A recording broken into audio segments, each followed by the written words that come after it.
Hello and welcome back to Bookish. Today I wanted to discuss issues of what I see as obviously growing transphobia and homophobia in the United States of America. Just as a disclaimer going up front, I am not addressing this discussion at bigots who are filled with hate. I don't expect to be able to change their minds. I'm addressing and making this video as an appeal to people who aren't bigots, who aren't hate-filled, to not vote for and not support the political agenda of politicians and other individuals in the United States of America who are bigots, who are preaching messages of hate. That's who I'm aiming this at. For whatever good it does, that's whatever good it does. I don't have any illusion that it's going to make a tremendous amount of difference, but it is something I wanted to talk about. So for Pride Month this year, I read The Prettiest Star by Carter Sickles, and it is set in the 1980s, and it involves a young gay man who has contracted HIV and is dying of AIDS, who goes home to small town Ohio essentially to die. And there he faces extreme hatred and bigotry and fear of the local population. And that book was really moving and emotional for me, but also disturbing because it took me back to a time period I remember quite well in the 1980s. And I grew up and lived in a relatively small city which had almost the exact same attitudes towards the homosexual community and towards AIDS that you see depicted in the book. I'd like to tell you that I quickly rose above all those prejudices, but I did not. That took time. And reading the book kind of reminded me of my failures to kind of overcome hate and bigotry back then. And that book then really has kind of made me even more aware of what really is attempts to manufacture transphobia and homophobia on the part of right-wing politicians in the United States of America. If you don't know who Christopher Rufo is the guy who essentially manufactured the critical race theory controversy, which helped get the governor of a Republican governor of Virginia elected. And he just kind of picked up on this issue about critical race theory, and he decided to essentially tell a lie that critical race theory is being taught in public schools. And it outraged and motivated lots of white suburban parents who are afraid their kids are being taught to hate the white race, which is incredibly ridiculous. And he used that effectively as a political strategy. He has moved on now to transphobia, and he's moved on now to a return to preaching and promoting homophobia. I don't know what Christopher Rufo actually believes, but what I do know is that he believes this is a wedge issue that will get white voters to abandon the Democratic Party and vote for Republicans. He's willing to, turn hatred and fear on one of the most vulnerable populations in the United States of America for his political ends. That's, the state of that man's soul. And I feel like we have an obligation to resist that. He is preying on irrational fears, and most of them irrational fears I think that we have about the trans population, and particularly about trans women. So as far as I can tell, there are two primary fears that the non-trans population has about trans women. These are issues that they seem to be focused on over and over again. One is the issue of trans women in women's bathrooms, where they belong, because trans women are women. The issue then is that this will be men going into women's bathrooms, and men in women's bathrooms will lead to more sexual assaults against women.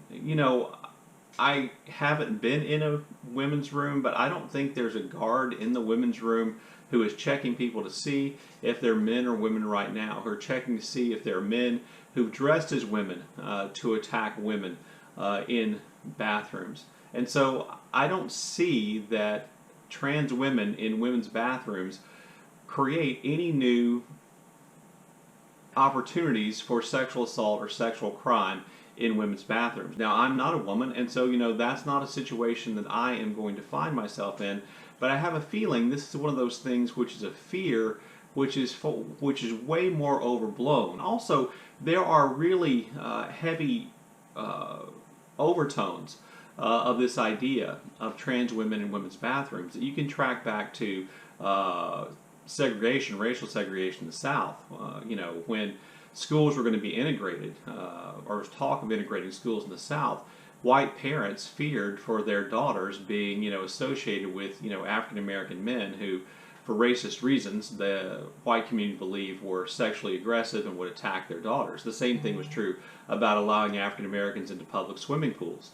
That this would then lead to sexual assaults against white women. So I really think this is a fear that is way overblown. And to be honest with you, I think it is a problem, such as it is, that we could figure out ways to overcome that do not include excluding trans women who are women from public women's restrooms.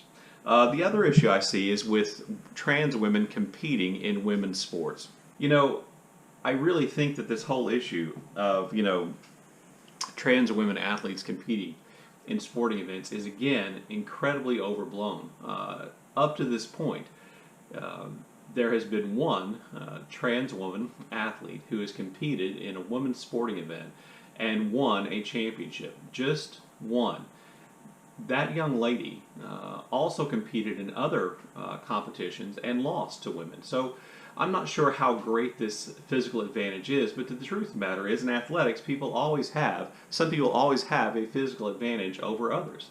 Some women are just bigger and stronger than other women, and they will always have a physical advantage.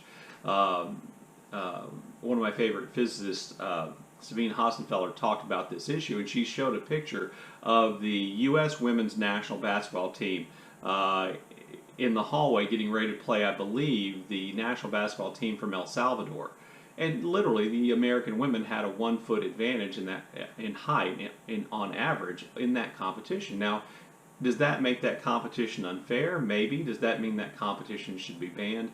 No. Again, I think this is an issue which has such a small effect that I believe there are ways that it could be overcome that do not include excluding trans women from women's athletics. I really doubt that there are a whole lot of men who are going to transition to becoming women just to compete in sports. I feel like that's ridiculous, and therefore I think we should take the trans women athletes who do want to compete in sports seriously as women. The other issue that's come up with the trans community recently that's a subject of hate, that's made them a greater subject of hatred and kind of the focus of this anti-trans, this transphobic, homophobic movement are drag shows.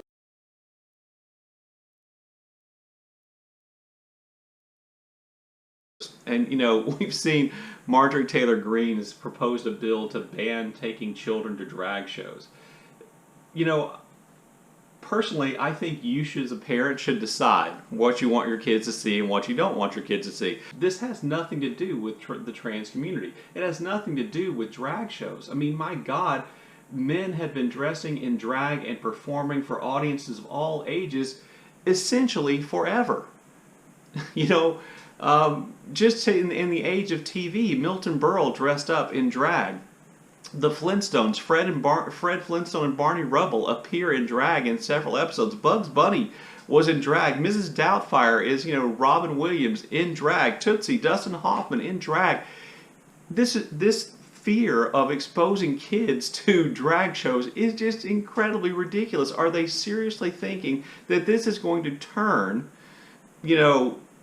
I guess, straight boys, cisgender straight boys, into drag queens, into trans people? It misunderstands the entire drag culture to associate and to suggest that this is some kind of gateway to make people trans. It's just stupid, and it's just stupid fear, and it really is making me mad. And we see a lot of this kind of transphobia and homophobia spilling over and having really powerful effects, like bills in Florida, where it's no Don't Say Gay bill, in which they're essentially accusing schools of grooming students to become members of the LGBTQ plus community by simply introducing the idea that that LGBTQ plus people exist, that they deserve respect, that they deserve acknowledgement, that they deserve acceptance, that they deserve, in other words, to be treated like human beings and citizens of the United States. That's not grooming. And all this talk about grooming is just bullshit. which is designed to create fear. And we have to stop being afraid of one another in this way. We have to stop, because the history of that goes back so far and is so ugly that you should not want to ever be associated with that. So one of the things that happened in the early 2000s or in the late 2000s was that I saw in my teaching career through the 90s and the 2000s and 2000 teens was a slow, gradual acceptance among young people of members of the LGBTQ plus community. When I first started teaching, and I teach in a incredibly conservative suburban community, or I taught in an incredibly conservative suburban community in Texas, which is saying something, incredibly conservative in Texas. When I first started teaching, I used to teach government, and another teacher and I had a survey that he'd made up, and it had questions on there that were framed in the extreme, and it was designed to get you to react one way or the other, and then we would just kind of jokingly talk about, not jokingly, we would talk about, the survey was designed to help you find out if you're a liberal or a conservative. Imperfect definitions, but just as a way of discussing it. And one of the 20 questions on there was, one of the 20 statements on there you're supposed to agree with or disagree with. You could agree, you could strongly agree, be neutral, somewhat disagree, strongly disagree. One of the statements on there was that AIDS was God's vengeance on homosexuals. Now, when I started teaching and giving that survey in 1989, probably throughout the mid-90s, somewhere around 60 to 65% of my students agreed completely, strongly agreed with the idea that AIDS was God's vengeance on homosexuals. That ridiculous, evil, cruel idea they believed. By the time I stopped giving that survey and stopped teaching government, or civics as some people call it, the number of my students, the percentage of my students who agreed with that concept, that evil concept, was down to less than 10%. I actually saw this shift away from the homophobia of the time period in which I grew up to something that was far better and far more accepting. And my students just stopped worrying about those issues, and it was a beautiful thing. And that really, for me, in lots of ways, was topped off by, which I thought was a major step forward for our society in accepting, not accepting, but embracing and lifting up and acknowledging the dignity and humanity of all people, regardless of who they love, regardless of how they identify themselves. And to me, that was a great thing. And I am terrified and disgusted and sickened that it appears to me that we are going backwards.